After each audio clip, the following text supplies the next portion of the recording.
Mike Douglas is Michigan's retirement coach.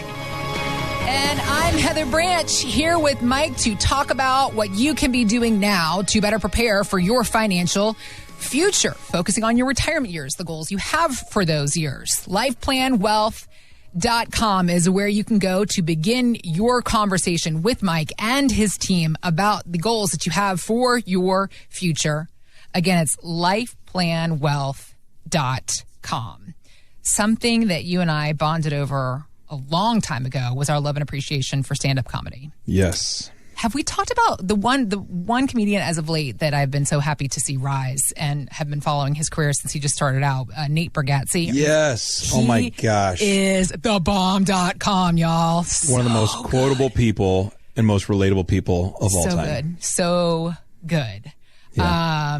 I bought my husband tickets to see one of his shows that's several months out as a birthday gift, but my husband's birthday is not till July 6th. Mm-hmm. And I'm just like praying, wishing, hoping that he doesn't see something on Instagram and be like, oh my gosh, Nate's coming. Let's go see this show. And I'm going to be happy birthday. Like hand him the email, you know? Yeah, he's so good. And there's so many things that he just talks about where it's like, it's all of us. Yeah. Which is why it's so funny. And then you and your wife have to look at each other. You know, you have to say just, oh my gosh, that's our lives. That's a daily basis. When he talks about their fight on chocolate milk, and I'm like, we've had dumber conversations, but yet it's so good. It's so poignant. And he's got such a funny spin on it. And it's just this deadpan delivery. He does. Oh my gosh, it's so great. If you haven't seen Nate Bargatze, even if you don't necessarily follow stand-up comedians that much, he's one to watch. And he keeps it clean, so he's family friendly, which is always a nice thing. Some of my favorite comedians, they're the cleanest, right? Because to be dirty or blue, as they call it, is my opinion, that's easy. Like Brian Regan and Nate Bargatze, they're really naturally funny. They don't need a lot of Jim Gaffigan stuff. Yes, all that. Mm-hmm. Well, okay, so somebody who's not necessarily been clean, but still beloved. Yes. I mean, I love Ron White. I think that it's not safe for kids. He's got the other end of the spectrum right. covered. Yeah. Ron White, comedian, he is in the midst of enjoying his first full year of retirement. The Blue Collar Comedy Tour alum, the Blue Collar Comedy Tour is infamous amongst comic fans. He now lives in Austin, Texas.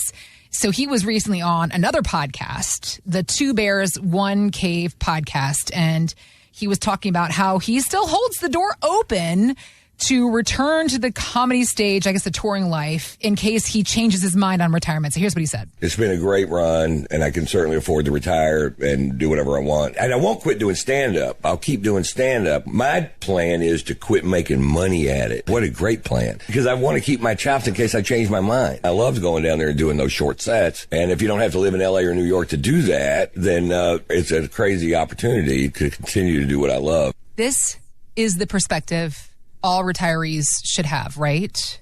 Yeah. Yeah, they should be staying engaged, just not employed. Right. And there's a difference. Right.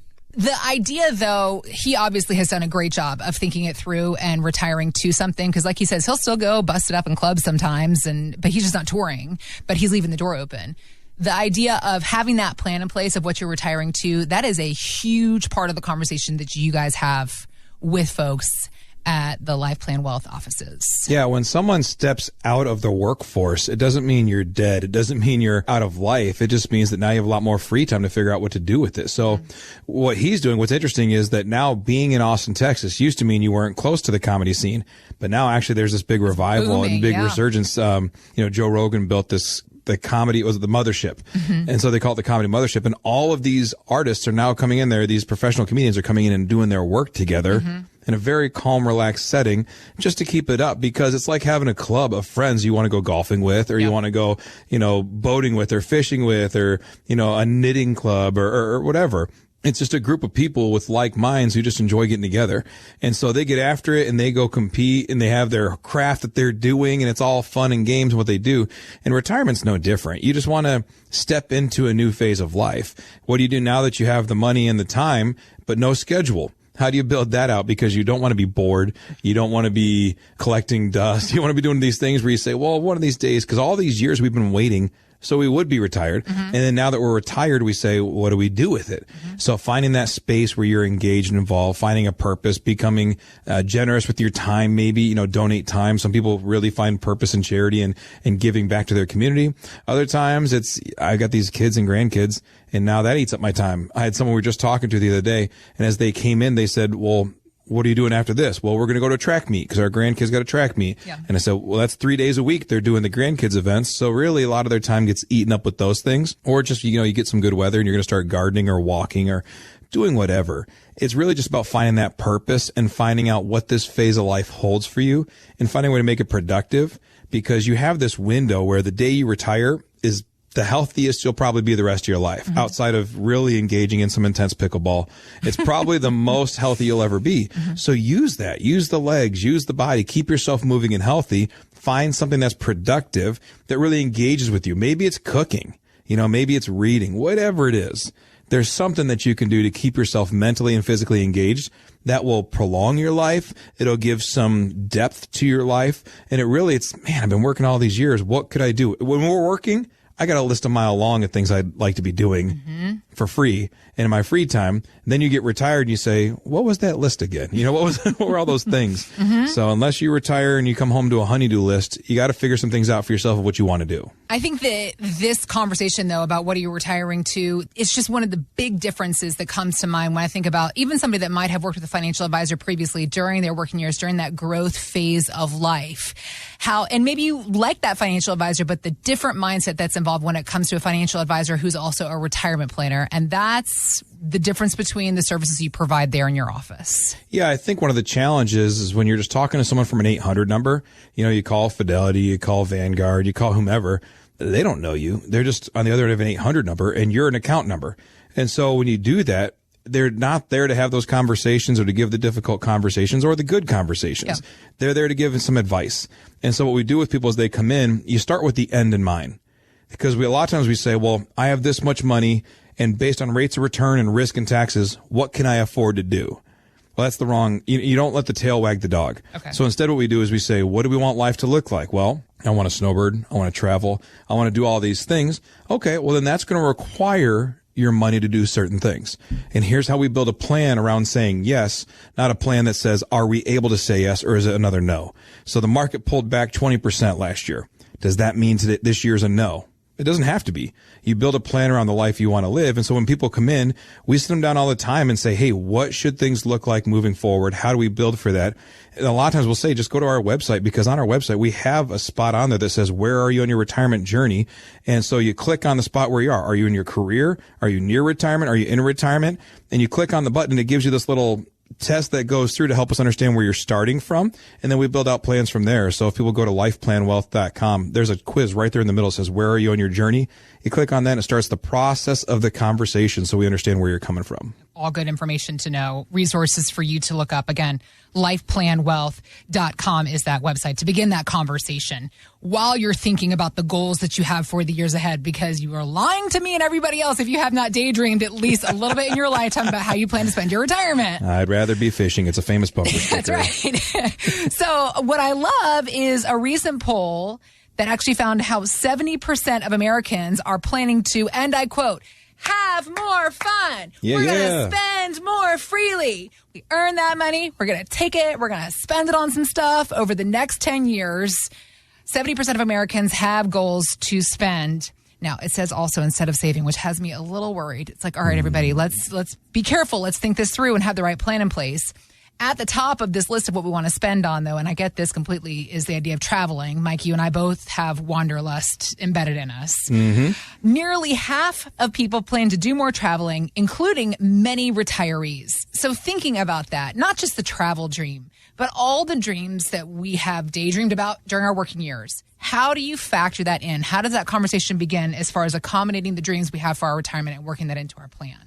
Well, again, there's an end picture, but then there's also these steps and milestones we get along the way. So when we say we want to travel, that's a broad term, because some people say, well, travel, what does that mean? Well, I want to go up north to the cottage, or I want to go hit the Great Lakes, or I want to do this, that. Other people say, well, travel means there's 7 continents and I'd like to see them all. Mm-hmm. It's a different plan. Mm-hmm. And so depending on what your life has looked like determines what you want your retirement life to look like. If you've already done a bunch of traveling, maybe you're more about staying home and being with family. Or if you've got someone who say, you know what, I'm a widow, or I've been through these things, it shapes your experiences. And so when you figure those things out, you say, all right, based on that, we need to build a plan that accommodates it. But like you said, the saving element is part of it, though. We can't burn it all. But we also don't want to die with more money than we've ever had. So there's this weird law of diminishing returns. Like, we got to find the sweet spot where I'm spending appropriately, but I'm also saving appropriately. I want to make sure I'm doing all the things I do. But if the market's bad for a year, we don't want to say no to life. We just want to be wise. What if we go into a recession that's not 6 months, but it's 4 years? What if inflation stays high for 3 or 4 years? What if life doesn't go right back to normal after a pandemic? What if things shift for a while, and how do we build it? A lot of clients, they had their travel plans just canceled on them in 2020.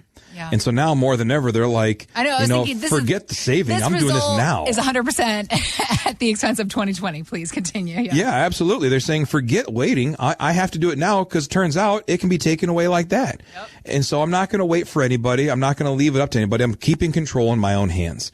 And retirement should be that. It should be bringing back control. You finally got control of your schedule. Take control of your finances, take control of your investments, take control of the plan, and make sure that it's comprehensive. It's not just a one-off, well, as long as I make 6% and only take out 4%, I should be okay. Well, that makes sense unless inflation's 6% and unless the market drops 20%. And so a lot of those things are moving targets, and you need to make sure that the plan is built for, we always say sunshine or rain. We want to look to the sunshine, but we want to plan for the rain. So just because it looks nice outside doesn't mean you don't have an umbrella in your car just in case. In the same way, your retirement plan needs to be built in a way that says, when the market's good, obviously we'll be fine.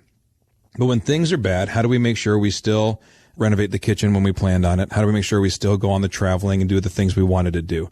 So that's all part of building a successful plan. How do we do these things then? I mean, have things changed for how you approach this planning process in the work that you do when sitting down with somebody in your office? Well, we've always done this, but really more important now, I'm seeing more and more clients talk about the next 5 years. Okay.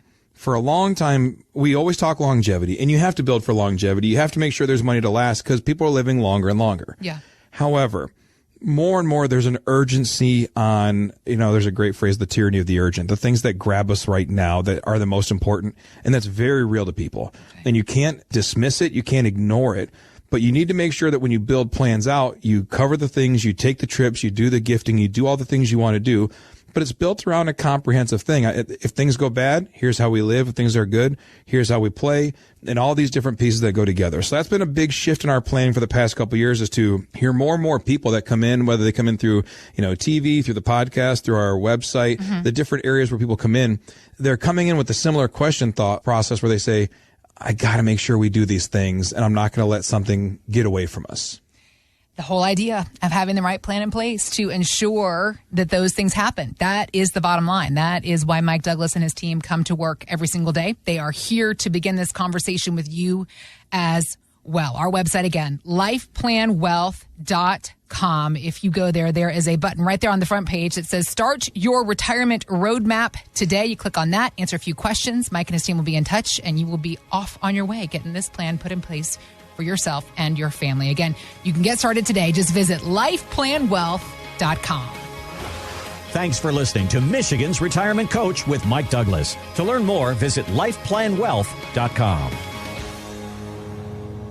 Michael Douglas is an investment advisor representative of Stewards Wealth Planning, LLC, a registered investment advisor. Financial professionals are not licensed in all 50 states. To find out if Michael Douglas is licensed in your state, please call 517-323-7526. Stewards Wealth Planning, LLC is not affiliated with nor endorsed by the Social Security Administration or any other government agency and does not provide legal or tax advice. Annuity guarantees rely solely on the financial strength and claims-paying ability of the issuing insurance company. By contacting us, you may be provided with information about insurance and annuity products offered through Michael B. Douglas, NPN number 9650939.